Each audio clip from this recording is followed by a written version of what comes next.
قال ابو يوسف عاوز يروح يجيب كبده من عند الشرقاوي ياكلها. قلت له طب وانا رحت فين؟ انا هعمل الكبده زي بتاعه الشرقاوي بالظبط.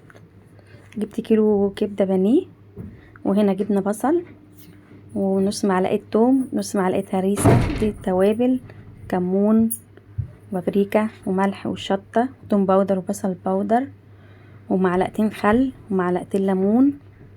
والكبده ما بتتغسلش.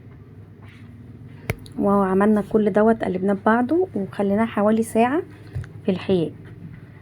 بعد كده بقى جبنا ايه، شويه بقدونس كده في الطبق نطلع عليهم. دي المكونات بقى: الرده، كوبايتين رده، عليهم نص كوبايه نشا، وعليهم كوبايه دقيق وشويه ملح. وقلبنا كل دوت في بعضه. وبعد كده حطينا الكبده في الرده والدقيق وضغطنا عليها جامد عشان ما تمسكش وتعمل قشره في الكبده وتطلع، ويكون بقى زيت غزير وسخن زي ما الزيت بيغلي كده قدامكم. ونحمرها وما نقلبهاش الا لما تحمر عشان ما تتهريش مننا والرده والدقيق يطلع منها. تمام. ونطلعها على مصفى الكبده، ما نطلعهاش على مناديل عشان ما تلزقش فيها.